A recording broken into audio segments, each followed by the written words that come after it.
In the given figure, a circle centered at O has a radius of 7 centimeter. तो एक circle है, उसका centre O पे है और रेडियस 7 दे रखा है। तो रेडियस 7 सेंटीमीटर है और एक ट्राइंगल है ओ ए बी, जहाँ पे O A is equal to O B radius के बराबर है। ये 7 है, ये भी 7 है और ओ सी जो है मीडियन है। तो मतलब ए बी को जो ये मीडियन है ए बी को इक्वली डिवाइड करेगी, तो ए सी एक्स हो जाएगा, सी बी भी एक्स हो जाएगा। Find the length of O C, O C की लेंथ निकालनी है।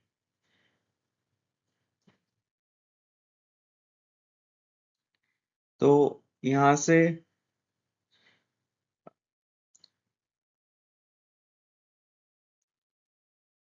से ये राइट एंगल ट्राइंगल है, ट्राइंगल ओ बी जो है राइट एंगल ट्राइंगल है। तो यहाँ पे पाइथागोरस थ्योरम लगाएंगे तो ए बी आ जाएगा। A B square is equal to 7 square plus 7 square. तो यहाँ से 7√2 आ जाएगा ए बी की वैल्यू। तो ए बी की वैल्यू 7√2 है, तो A C is equal to B C is equal to A B by 2, क्योंकि ओ सी मीडियन है। तो ये हो जाएगा 7/√2। तो x की वैल्यू 7/√2 है। तो अब किसी भी ट्राइंगल में पाइथागोरस थ्योरम लगाएंगे तो वहां से ओ सी की वैल्यू आ जाएगी। तो कंसिडरिंग ट्राइंगल ओ ए सी, तो ओ ए सी में पाइथागोरस थ्योरम लगाएंगे तो 90 डिग्री के अपोजिट जो साइड होती है वो हाइपोटेन्यूज होती है। तो एंगल सी 90 डिग्री है, तो इसका मतलब हाइपोटेन्यूज जो होगी 7 होगी। तो O A square is equal to O C square plus A C square. तो ये 49 is equal to O C square plus A C की वैल्यू अभी निकाली थी 7/√2, तो 49/2। तो यहाँ से ओ C square is equal to 7/√2। O C की वैल्यू 7/√2 के बराबर होगी, तो ये हो जाएगा 7/√2। तो ओ सी की वैल्यू 7/√2 के बराबर होगी। नेक्स्ट क्वेश्चन है, shown below is a circle with centre O. तो एक सर्कल दे रखा है, उसका सेंटर ओ है एंड 3 टेंजेंट्स हैं ए बी। इसको T1 बोल देते हैं, इसको T2 बोल देते हैं, इसको T3 बोल देते हैं।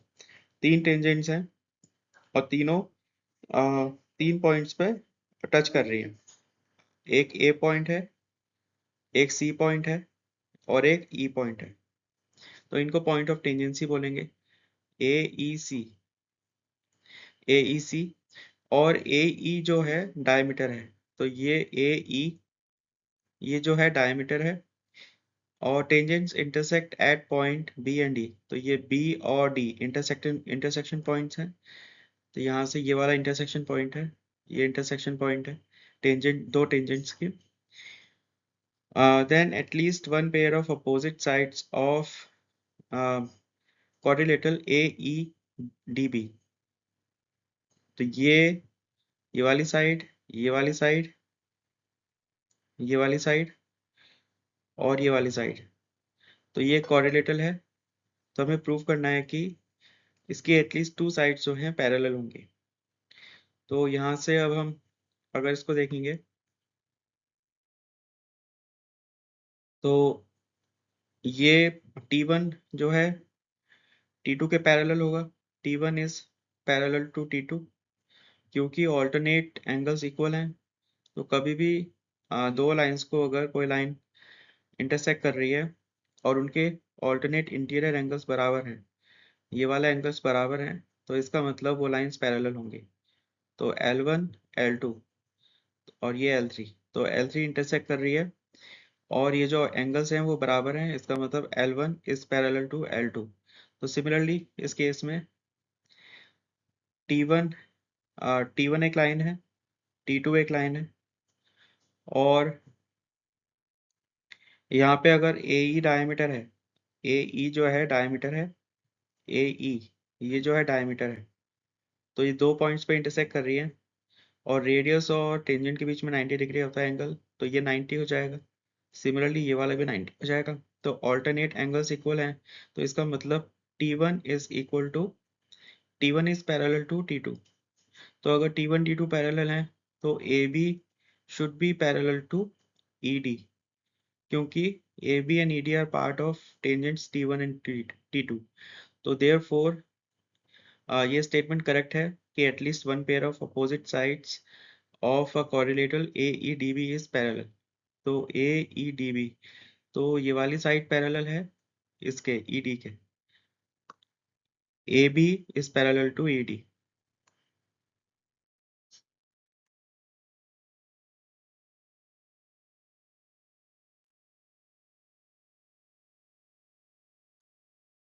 तो AB is parallel to ED, hence proved by alternate interior angles।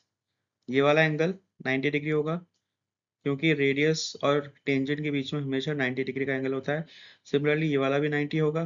तो ऑल्टरनेट एंगल्स इक्वल हो जाएंगे, देयरफॉर ये वाली लाइन जो है इसके पैरेलल होगी। तो ये ट्रू स्टेटमेंट है।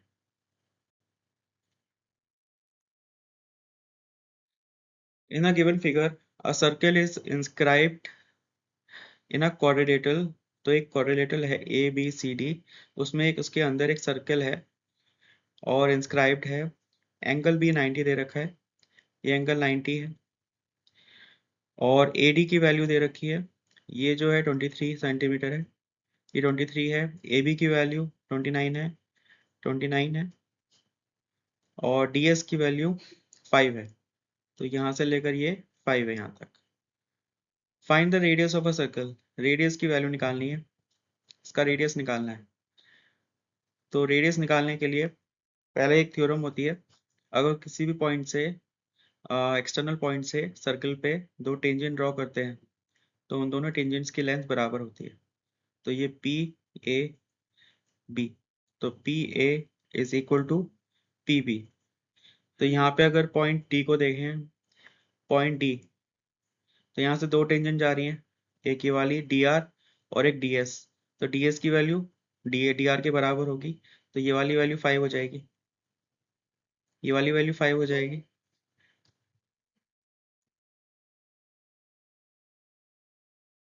तो ये 5 हो जाएगी, तो RA की वैल्यू आएगी, RA is equal to AD minus DR।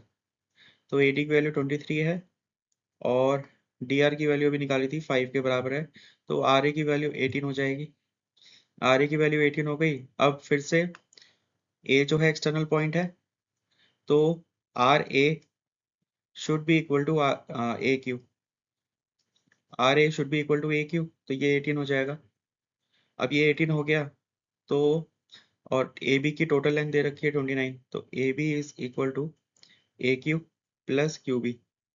तो AB की वैल्यू 29 है और AQ की वैल्यू 18 है, इज इक्वल टू QB के बराबर।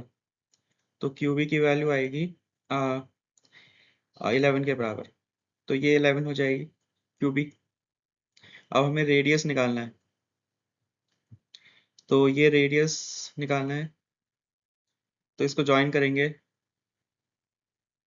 ये रेडियस है, ये 90 हो जाएगा एंगल, क्योंकि टेंजेंट है, टेंजेंट और रेडियस के बीच में एंगल 90 होता है। सिमिलरली पॉइंट P को भी ज्वाइन करेंगे रेडियस से, तो ये भी 90 है, तो ये भी 90 है और एंगल B भी 90 दे रखा है। इसका मतलब ये वाला एंगल भी 90 हो जाएगा एंगल्स में प्रॉपर्टी से। तो 90 प्लस 90 प्लस 90 प्लस एंगल, इसको वो बोल देते हैं सेंटर को, इज इक्वल टू 360। तो angle O is also equal to 90, तो ये भी 90 हो गया। तो सारे एंगल्स 90 हैं, इसका मतलब ये या तो रेक्टेंगल होगा या क्वाड्रिलेटरल होगा।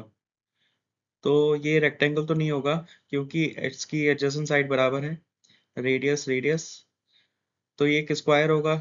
तो इसका मतलब QB की जो वैल्यू है 11, वो वही रेडियस के बराबर होगी। तो radius is equal to QB। Radius, तो ये एक स्क्वायर है, तो ये 11 आया था, तो रेडियस भी 11 के बराबर होगा क्योंकि स्क्वायर है, तो ये सारी साइड 11 के बराबर होगी। तो radius is equal to Q B is equal to P B is equal to O P is equal to O Q is equal to 11। तो रेडियस की वैल्यू 11 आएगी, 11 centimetre. From external point, two tangents AB, PA and PB are drawn to a circle with center O। तो एक point से दो tangent खींची हैं और पॉइंट ए एंड बी पे टच कर रही हैं और सेंटर ओ है सर्कल का। At point E on the circle एक और टेंजेंट ड्रॉ करी, पॉइंट ई पे एक और टेंजेंट ड्रॉ करी जो इंटरसेक्ट कर रही है पॉइंट सी पे और डी पे। पी ए की वैल्यू दे रखी है 10 centimetre. Find the perimeter of triangle. इस ट्राइंगल का पेरीमीटर निकालना है पीसीडी का। तो ये स्टैंडर्ड एक इसका फॉर्मूला होता है, जो पेरीमीटर होता है ट्राइंगल का, पेरीमीटर ऑफ ट्राइंगल पीसीडी, अगर ये वाला केस है तो is equal to P A plus PB, P A plus PB. तो पी ए की वैल्यू दे रखी है 10 प्लस पीबी की वैल्यू निकालनी है। तो अगर हम यहाँ पे देखें, पॉइंट पी एक्सटर्नल पॉइंट है और पी से दो टेंजेंट ड्रॉ हो रही हैं जो ए और बी पे टच कर रही हैं। तो कभी भी एक पॉइंट से टेंजेंट ड्रॉ करते हैं सर्कल पे तो उन दोनों की लेंथ बराबर होती है। ये पी है, ये ए है, ये बी है। इसका मतलब P A is equal to P B. तो इसका मतलब पी बी की वैल्यू भी 10 के बराबर होगी। तो देयरफॉर पेरीमीटर जो होगा इसका 20 सेंटीमीटर के बराबर होगा, 20 सेंटीमीटर। तो इसका पेरीमीटर 20 सेंटीमीटर के बराबर होगा। In the given figure quadrilateral A B C D, A B C D एक क्वाड्रिलेटरल है circumscribing a circle of center O and AD. If the incircle is 10 centimetre, incircle मतलब कि जो ये सर्कल है इसका इन रेडियस, जो रेडियस है 10 सेंटीमीटर है सर्कल का। Find the value of x, x की वैल्यू निकालनी है।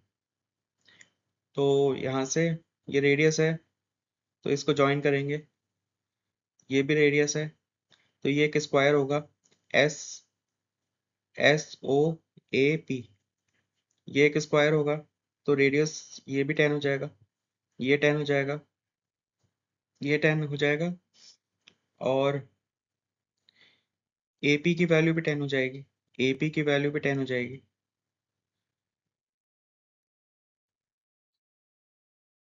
AP की वैल्यू 10 है और यहाँ से ये वाली वैल्यू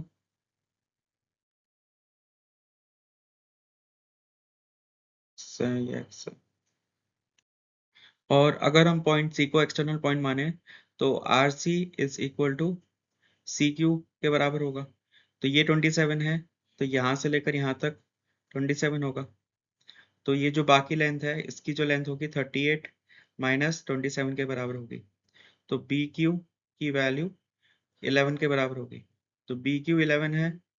तो BQ, अब ये एक्सटर्नल पॉइंट है, ये वाला एक्सटर्नल पॉइंट है, ये एक्सटर्नल पॉइंट है। तो BQ should be equal to BP। तो BB की वैल्यू भी 11 आएगी तो यहाँ से लेकर यहाँ तक 11 हो जाएगी। तो देयरफॉर जो x की वैल्यू होगी वो होगी AB के बराबर और AB जो है AP प्लस BP के बराबर। तो AP की वैल्यू 10 आई थी और BP की वैल्यू 11। तो टोटल जो वैल्यू आएगी 21 के बराबर आएगी। x equal to 21 centimetre. क्योंकि यहाँ पे एक्सटर्नल पॉइंट था C, तो C से दो टेंजेंट आ रही हैं CR और CQ। तो CR CQ की वैल्यू बराबर होगी। तो बाकी जो बची BQ उसको सब्ट्रैक्ट करेंगे तो BQ की वैल्यू 11 आएगी। फिर से एक्सटर्नल पॉइंट है पॉइंट B, वहां से दो टेंजेंट आ रही हैं BQ और BP। तो दोनों की लेंथ बराबर होगी। तो BQ की लेंथ जो है 11 के बराबर है तो BP की भी लेंथ 11 होगी। तो यहाँ से BP आ जाएगा। तो टोटल लेंथ जो होगी x की वो AB के बराबर है और AB की वैल्यू है AP plus BP। AP plus BP, तो 10 प्लस 11 21।